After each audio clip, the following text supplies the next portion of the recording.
Bienvenida a Ancla en la Verdad. Estamos cerrando la serie Mujer Resplandeciente. Hemos estado estudiando el libro de Esther, donde pues han salido muchas enseñanzas en las cuales meditar y por supuesto donde queda patente el sello de la bendición del Señor hacia los suyos. En esta ocasión te comparto una entrevista que me concedió la doctora Saraí Castro Corona, una mujer radiante, y te comparto su semblanza. Ella es profesora de griego, hebreo y Antiguo Testamento en el Seminario Teológico Presbiteriano de México. Profesora titular durante 24 años en el Departamento de Desarrollo y Humanidades en el TEC de Monterrey Campus Cuernavaca, donde impartió los cursos de Historia, Filosofía y Ética en los niveles de preparatoria, licenciatura y posgrado. Asimismo, como profesora acompañante de alumnos de esa institución en Bond University, Gold Coast, Australia, Vanier College, en Montreal, Canadá, y Universidad Tsinghua, Beijing, China. En su formación académica, ella es doctora en estudios históricos combinados por la Universidad de Londres, Inglaterra. Ha tenido una capacitación didáctica por la Universidad de Maastricht, Holanda. Tiene una licenciatura en Letras Clásicas por la Universidad Nacional Autónoma de México. Es licenciada en Educación Religiosa por el Reformed Bible College, Michigan, y licenciada en Sagrada Teología por el Seminario Juan Calvino, México. Su área de especialidad, filosofía aristotélica e historia y filosofía novohispanas. Ha participado en congresos sobre filosofía e historia en México, Inglaterra, Alemania y Estados Unidos. Ha publicado artículos sobre valores y filosofía en libros y revistas en Inglaterra y México. Y sin más, te presento a mi apreciada maestra de Biblia en la Fundación Gerald Niehaus. Doctora Saraí, qué gusto que pueda tenerla en este espacio y para hacerle una serie de preguntas que hemos estado explorando el libro de Esther en una serie que se llama Mujer Resplandeciente. Y aquí, yo le quisiera preguntar qué clasificación o qué categoría se le puede dar al libro de Esther en esta unidad de la Biblia. Pues si la serie es Mujer Resplandeciente, la más resplandeciente pues tiene que ser Esther, por el significado del nombre. Sabemos que se llama Hadassah, pero Esther, que quiere decir estrella. Pues sí es una mujer resplandeciente.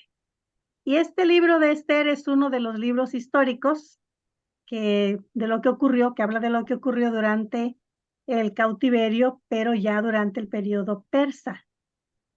Es parte pues de los libros históricos, pero también forma parte de un conjunto de libros que se llama los Megilot, que son 5, y cada uno de ellos se lee en alguna fiesta del pueblo de Israel, y este en particular se lee en la fiesta de Purim.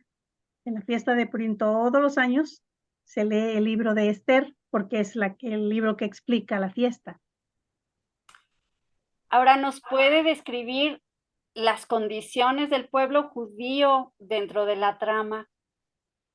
No dice claramente cuáles eran, pero sabemos que ya habían pasado algunos años desde el edicto de Ciro, ese edicto que permitía que los judíos regresaran a Judea y que además reconstruyeran el templo. Entonces ya habían pasado algunos años, algunos habían hecho este viaje largo para restablecer el templo y para restablecer la presencia judía allá en Israel, pero algunos se habían quedado, quizá la mayoría de hecho se había quedado, ya sea en Babilonia o en Susa, que era una de las capitales del imperio persa.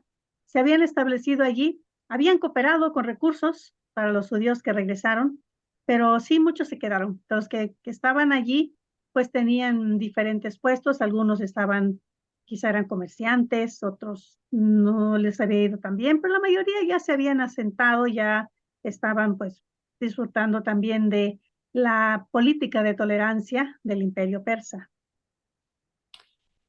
Entonces no eran un pueblo esclavo, era un pueblo libre dentro de un imperio, ¿no? así puede es. Sobre todo decirle. les decía por la política persa, Ujú. que según Ciro, ¿no? Decía que él había liberado a los pueblos. Se seguían pagando tributos, sí, pero cuando menos habían quitado estas formas esclavistas de los babilonios, de los asirios, había más tolerancia. Ahora, en cuanto se convoca a un concurso y Esther se inscribe o la inscriben, eh, realmente su tutor Mardoqueo le dice, le da una instrucción que no diga de qué raza es. ¿A qué se debería esto? Es muy posible que ya había el antisemitismo entre los pueblos. Como decía, a pesar de la política de la tolerancia de los persas, pues quizá ya había ese sentimiento, ¿no? Contrario al pueblo judío, porque el pueblo judío pues tenía su propio Dios y no se mezclaba con los demás pueblos y probablemente ya había ese semitismo, antisemitismo. ¿Cuáles puntos clave podemos encontrar en esta narrativa? Bueno, el libro empieza diciéndonos que Acero reinaba desde la India hasta Etiopía, es decir, habían 127, creo que eran 127 provincias, y no es una exageración.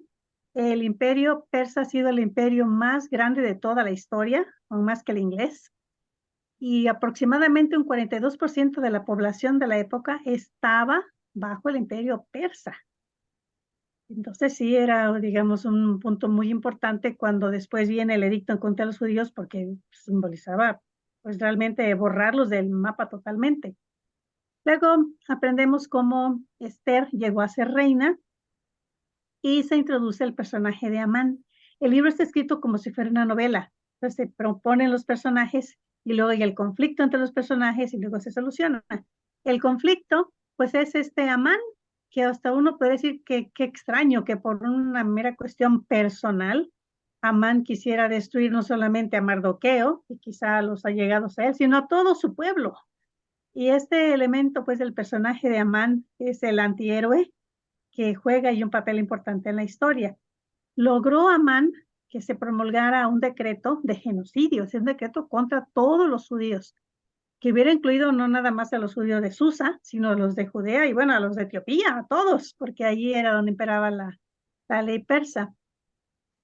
Luego aparece Mardoqueo, que logra, a través de Esther, que entonces el decreto sea revocado.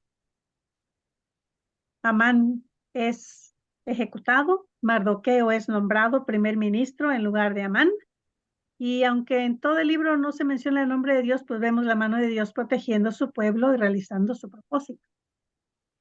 Exacto, es que llama mucho la atención que nunca se menciona el nombre de Dios y la pregunta es, ¿cómo es posible visualizar al Mesías en esta historia? Sí, definitivamente. El libro se mueve en dos planos.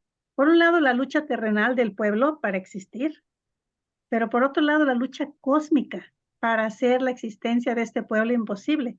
Después de todo, el diablo también sabe de las promesas de Dios y sabe que Dios necesita el pueblo para poderlas cumplir. Y quizá pensaba, si puedo acabar con este pueblo, pues acabo con las promesas. Entonces, el mensaje del libro, pues es que Dios cuida de su pueblo, que Dios es un Dios soberano y providente. Este es el mensaje primordial del libro de Esther y que nos deja pues con el entusiasmo y la esperanza de esperar a ese Mesías. Sí. Ahora, como mujer, eh, ¿qué inspira en usted esta persona de Esther, esta mujer resplandeciente? Pues Mardoqueo le dice, no, mira, si tú no actúas, la liberación vendrá de alguna parte para los judíos, pero quién sabe si para esta hora has llegado al reino. Dios va a llevar a cabo sus propósitos, pero él elige a una mujer. Y me recuerda mucho eso también a un investigador de la Universidad de Cambridge, que es el especialista en Sor Juana Inés de la Cruz. Y él decía en una de sus conferencias, dice, es realmente irónico que en un siglo donde las mujeres ni siquiera se les permitía asistir a la universidad, un siglo donde las mujeres tenían que estar restringidas, reprimidas, donde pues los puestos de importancia estaban ocupados por hombres. La figura literaria más importante es una mujer, Sor Juana. Y aquí ocurre esto también en una época donde el liderazgo y el poder eran primordialmente masculinos. Desde el inicio de la historia, ¿no? Tenemos a Basti que trata de, pues, de rebelarse, no, inmediatamente es reprimida, se le quita de ser reina y se mandan edictos para que todas las mujeres se sometan a sus maridos. Muy machista el asunto. Pues Dios usa una mujer para salvar a su pueblo del genocidio. Dios no hace discriminación basada en el género. Él es soberano y llama a cualquier persona, hombre o mujer, para llevar a cabo su obra. Solo hay que estar dispuestos. Solo hay que estar dispuestos a decir, aquí estoy, envíame a mí. Así es, pues es un llamado a comprometerse en la fe y a tener esa esperanza a futuro porque el enemigo ya está vencido. Sí. Pues doctora, le agradezco muchísimo este tiempo que nos ha compartido estas palabras y le deseo lo mejor este fin de año, que cierre con un calor de hogar muy especial y que brille siempre el Evangelio en su corazón. Amén, muchas gracias. Hasta pronto. Hasta Gracias. pronto, Cés.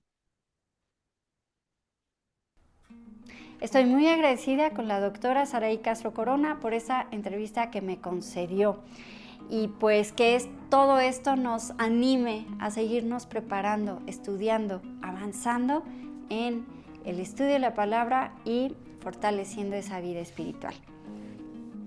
¿Y con qué nos quedamos? En el capítulo 12 del libro de Daniel encontramos en el versículo 3 una palabra que resplandece. Los entendidos resplandecerán como el resplandor del firmamento, y los que enseñan la justicia a la multitud como las estrellas a perpetua eternidad. Ancla en la fe de la verdad.